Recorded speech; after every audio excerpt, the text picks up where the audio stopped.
Assalamualaikum warahmatullahi wabarakatuh. Selamat datang kembali di channel Belajar Aja. Di video kali ini kita akan membahas materi PPKN kelas 10 bab 4 hubungan struktural dan fungsional pemerintah pusat dan pemerintah daerah. Dengan subbab yang pertama, desentralisasi atau otonomi daerah dalam konteks Negara Kesatuan Republik Indonesia. Sebelum kita mulai belajar, mari dukung channel ini dengan klik subscribe. Desentralisasi.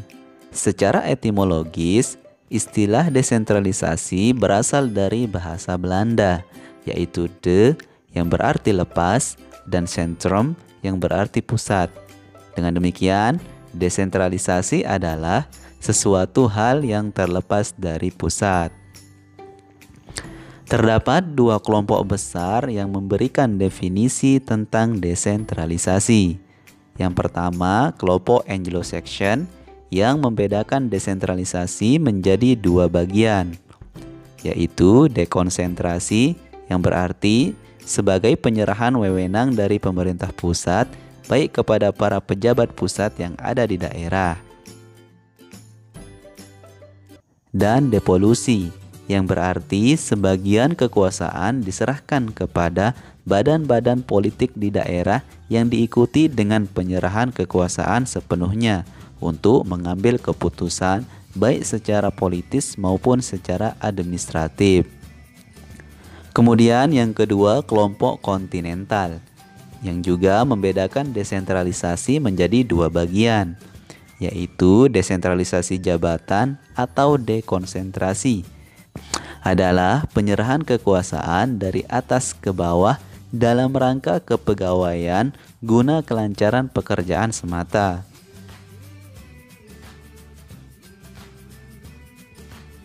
Dan desentralisasi ketatanegaraan merupakan pemberian kekuasaan untuk mengatur daerah di dalam lingkungannya guna mewujudkan asas demokrasi dalam pemerintahan negara.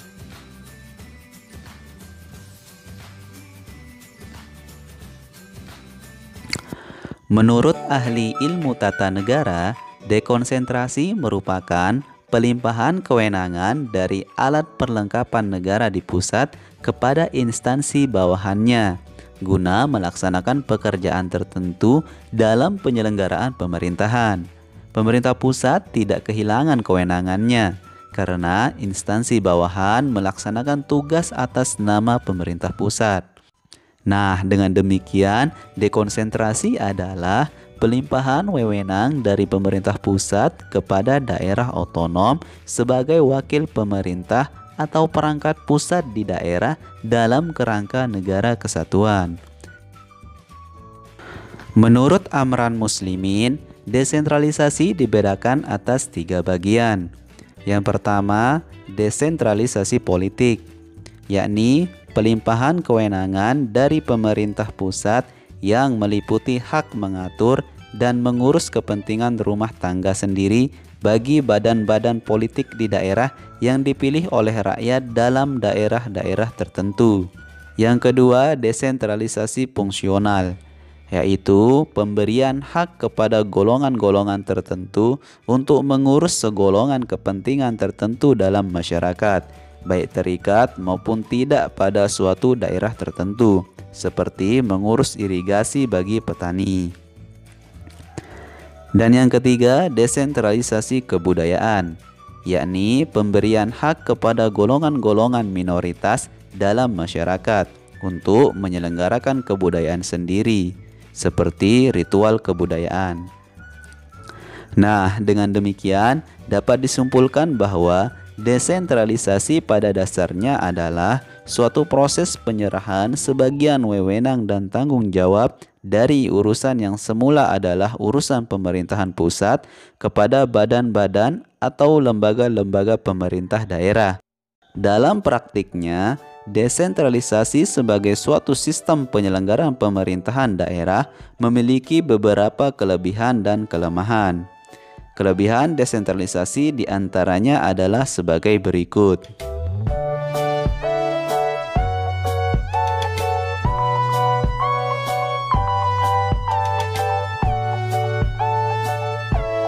Kemudian, kelemahan desentralisasi diantaranya adalah sebagai berikut.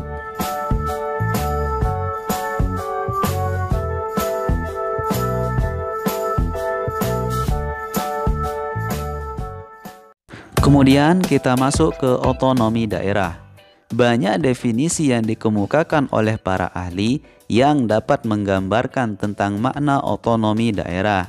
Salah satunya Ateng Syarifuddin yang menyatakan bahwa otonomi daerah sebagai kebebasan atau kemandirian, tetapi bukan kemerdekaan. Namun kebebasan itu terbatas karena merupakan perwujudan dari pemberian kesempatan yang harus dipertanggungjawabkan. Kemudian menurut Undang-Undang Republik Indonesia Nomor 9 Tahun 2015 tentang pemerintahan daerah yang menyatakan bahwa otonomi daerah adalah hak, wewenang, dan kewajiban daerah otonom untuk mengatur dan mengurus sendiri urusan pemerintahan dan kepentingan masyarakat sesuai dengan peraturan perundang-undangan. Kemudian kita masuk ke landasan hukum penerapan otonomi daerah di Indonesia. Adapun beberapa peraturan perundang-undangan yang pernah dan masih berlaku dalam pelaksanaan otonomi daerah di Indonesia adalah sebagai berikut. Kemudian kita masuk ke nilai, dimensi, dan prinsip otonomi daerah di Indonesia.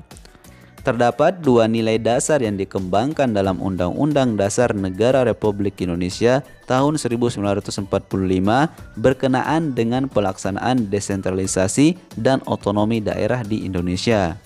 Yang pertama, nilai unitaris yang diwujudkan dalam pandangan bahwa Indonesia tidak mempunyai kesatuan pemerintahan lain di dalamnya yang bersifat negara, yang berarti kedaulatan yang melekat pada rakyat, bangsa, dan negara Republik Indonesia tidak akan terbagi di antara kesatuan-kesatuan pemerintahan. Yang kedua, nilai dasar desentralisasi teritorial yang bersumber dari isi dan jiwa pasal 18 Undang-Undang Dasar Negara Republik Indonesia tahun 1945.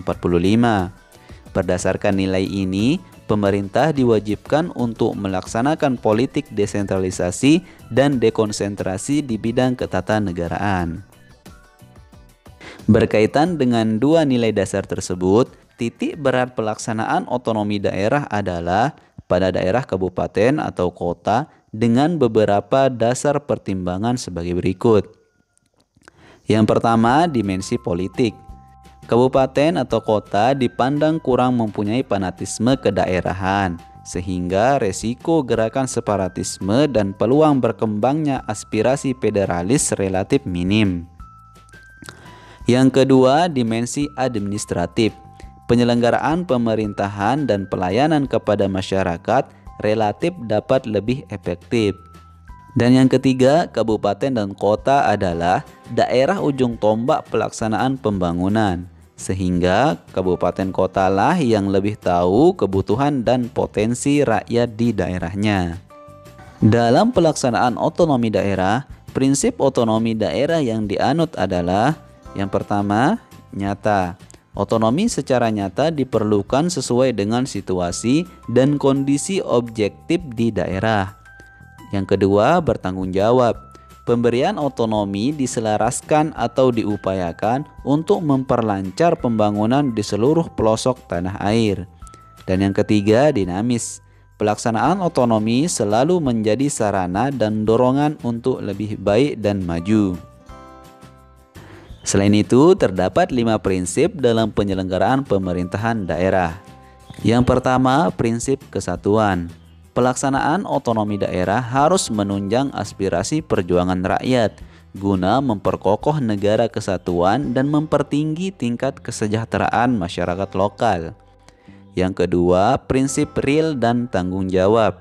Pemberian otonomi kepada daerah harus merupakan otonomi yang nyata dan bertanggung jawab bagi kepentingan seluruh warga daerah. Pemerintah daerah berperan mengatur proses dinamika pemerintahan dan pembangunan di daerah. Yang ketiga, prinsip penyebaran. Asas desentralisasi perlu dilaksanakan dengan asas dekonsentrasi, Caranya dengan memberikan kemungkinan kepada masyarakat untuk kreatif dalam membangun daerahnya. Yang keempat, prinsip keserasian. Pemberian otonomi kepada daerah mengutamakan aspek keserasian dan tujuan di samping aspek pendemokrasian. Dan yang kelima, prinsip pemberdayaan. Tujuan pemberian otonomi kepada daerah adalah untuk meningkatkan daya guna dan hasil guna penyelenggaraan pemerintah di daerah, terutama dalam aspek pembangunan dan pelayanan kepada masyarakat, serta untuk meningkatkan pembinaan kestabilan politik dan kesatuan bangsa. Nah, demikianlah pembahasan kita di subbab yang pertama ini, dan untuk subbab kedua, ketiga, dan keempat akan dibahas di video-video selanjutnya. Jadi ikuti terus channel ini dengan klik subscribe dan nyalakan loncengnya. Semoga bermanfaat. Terima kasih. Wassalamualaikum warahmatullahi wabarakatuh.